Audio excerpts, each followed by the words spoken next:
Good morning, everyone.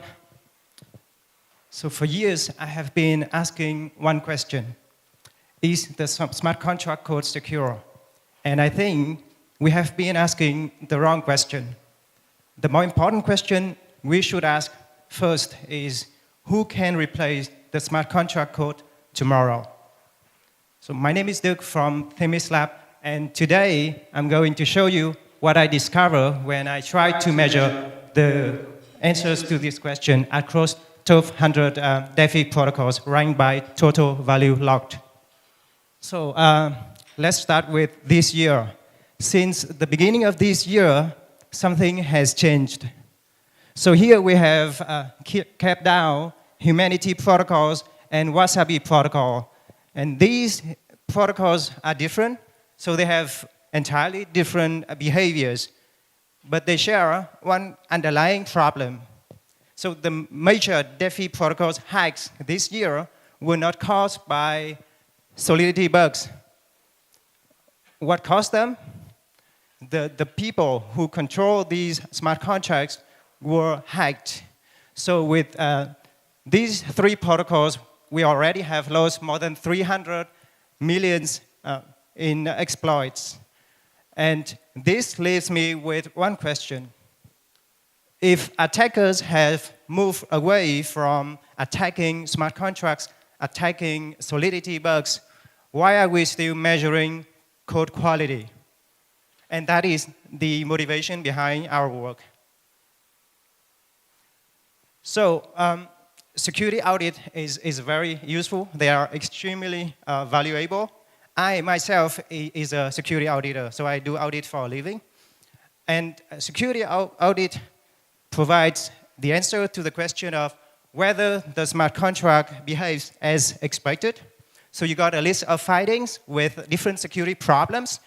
And for example, you have security bugs like reentrancy attacks or some kind of incorrect mathematical formulas. But in the end, it doesn't tell you who can actually replace the smart contract's behavior tomorrow. Because with modern DeFi, they sit behind proxy. So proxy allows the owners of these protocols to kind of change the smart contract implementation. So it can have an entirely new, different behaviors tomorrow by the owners. So if they want to do that, they can do that. So we sit down and we think, instead of measuring code quality, we set out to measure the control plane behind these smart contracts. So the idea is very simple, surprisingly simple. We started first with a deployed smart contract. From here, we can trace back to the proxy admin of the smart contract. Then we try to read the owner. Then we repeat this process until we reach the terminal authority, meaning we can identify the owner of this smart contract. It can be just one single key that can control the smart contract. And we apply this across 166 deployments. So once we got the terminal authorities, meaning we got the answers to the question of what are the owners of these smart contracts, we then classify them into three different tiers. The first one, the instant one. So tier one, this means nothing stays in between your fund as the end user and the owner of the protocols. So if the owner of the protocol wants to kind of like extract the fund, manipulate the liquidity of the protocol, they can do that. They can do that instantly. So that is the first tier. Then we have the second tier, very similar to the first one, but it has kind of time window before the change actually takes effect. So this time windows allows the end users like yourself who are interacting with different protocols to kind of react before the fund being like touched by the new proxy. And the third one, the last one, the governance consent. And this is the best one that you can hope for in a like proxy shape protocol, because this one, we have governance consent that allows the token holders to vote when a propose is happening. So when the owners want to change the behavior of the smart contract, they need to propose that, and then the token holders can then vote to decide whether they allow that change to pass through. And once it passes through, it comes to the time window with time lock, and then it gets executed. So these are the 3 tiers. So in short, we try to measure the fastest path from users' fund to the protocol owners, how fast protocol owners can access the liquidity of the protocol. And we apply this approach across 166 deployments, and these cover 74 protocols. So that means a protocol may have more than 1 deployment. So later version of the protocol does not necessarily replace the previous one. And we cover 6 EVM chains, leading with Ethereum, as you may expect it. And we have then Arbitrum, Base, and BSC. So if you are in the blockchain industry, you might be familiar with these chains, with the blockchains. And these are taken by taking the snapshot from DeFi Llama by browsing the top protocols by the total value locked. So how much money is currently being locked in the protocol. And here I'm talking about billions of dollars being locked in the protocols. And the first result really surprises me. So here we have 4 protocols, and each of these 4 protocols has billions of dollars in liquidity. And these are different protocols, but they share one common problem. Each of these is governed or is managed by a single externally owned account, meaning a single person can manage these billions of dollars. And here, if you think the problem is not so big, then let's take a step back and think about traditional finance, like banking. So if you have a bank that has billions of dollars in treasury, but just a single person can manage that amount of liquidity, it's unimaginable, right? The authority, the policies wouldn't allow these kind of banks to operate if a single person can kind of manage billions of dollars in treasury. But this happens in DeFi. And again, if you still think, well, it's not hacked, so it's fine. In reality, previously, I mentioned Wasabi protocol.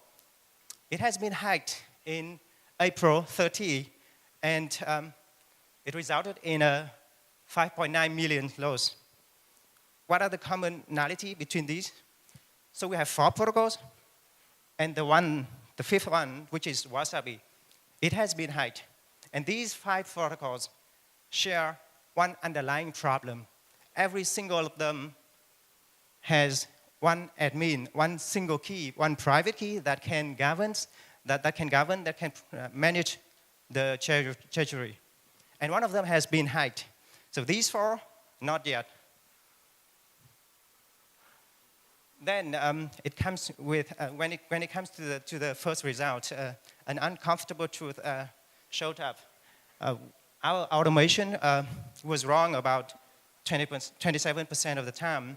For the 45 of the findings that we find are instant upgrade positive, meaning that there's nothing states between users fund and the protocol owners. 12 of them were false positive. So the automation need to be improved. And there are several reasons why our automation was wrong. There are some kind of ownership that has been renounced. So nothing controls the protocol, but our automation mistake them. And there is a authority, but there's nothing inside the protocol now. And there's different ways of having proxy, and our first version of the automation was wrong.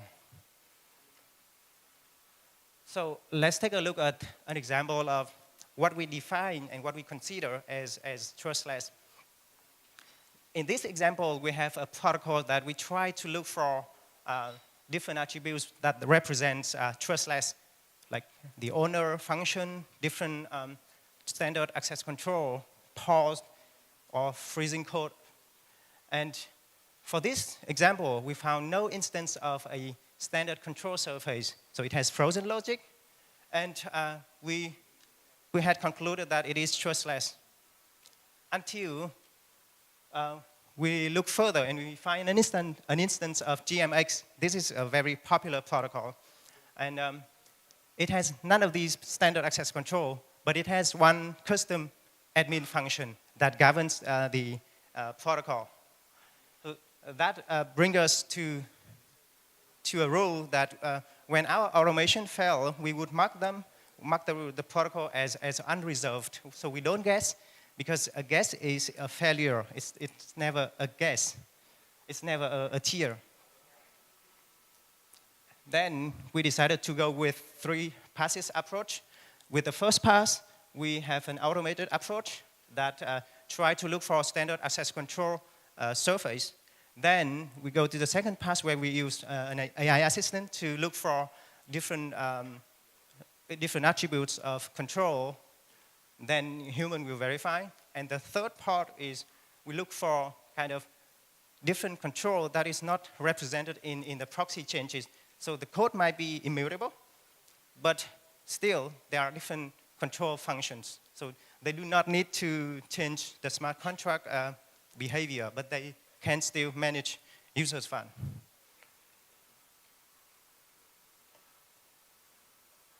And this is the result. So if we divided the set of deployments into whether they can be upgraded or not, 90 of them can be upgraded. So 90 of 166 deployments can be upgraded. And 73 has fixed code, meaning they cannot be upgraded, and 3 of them is codeless. So in total, we can classify all the 166 deployments here. So from the 49 protocols that we can classify them into different tiers, 44 of them can answer to either a human or a set of actors, often one key, and 3 of them can be upgraded, so the proxy can be upgraded instantly. 11 has kind of time lock, with 5 having a distributed consent. So the question is whether genuine distributed consent exists in DeFi protocols in our data set. The answer is yes. 5 of them having genuine consent. And here we have an example of kind of a very good architecture of a proxy trustless protocol. So here we have message authentication with cross-chain message, and it has 48 hours of time lock with independent veto. So when the set of owners want to change the smart contract behaviors, it needs to go through all of these before it takes effect. But if we take a look closer, we see that this is the single point of trust. So we see that trust doesn't really disappear, it just relocates. So it now stays in the cross-chain messaging, and it's only as secure as the message security guarantees. So from the 51 that at the beginning we couldn't resolve, and here we can classify them into different groups. So 24 of them are often governed by one person, often like one key or multisig. 14 of them can be governed by like token holders. So all in all, 44 of these 51 answer to a human. 4 has renounced ownership, and 3 has frozen code. And now, this is the entire picture. every single square represents a deployment. 166 deployments. 155 answers to a human or an organization.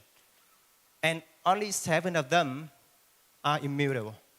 7 out of 166. What are they? So these 7 has no human in the loop.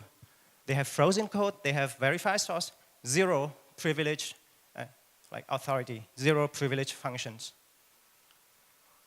And we looked further and we found 4 instances of these deployments belong to Tornado Cash protocol and 3 pin lock lockers. And if you are in the blockchain industry, you might be familiar with the Tornado Cash. It is famously used for attackers to launder the money they steal from different protocols. And it has been sanctioned internationally. And 3 of these pin lockers are kind of meme lockers. So in short, none of the serious protocols keep the promise of a trustless posture. And now it comes to the limitation of our work. So our work rely on different kind of defined control planes. So it might miss the protocols that have different custom admin. And we rely on cross-chain messaging. So its security protects the governance security of the protocol. And so in security, in blockchain security, you have multisig that governs a protocol. So on-chain, you see that it is multisig, so 3 out of 5 people need to vote to decide the outcome of that proposal.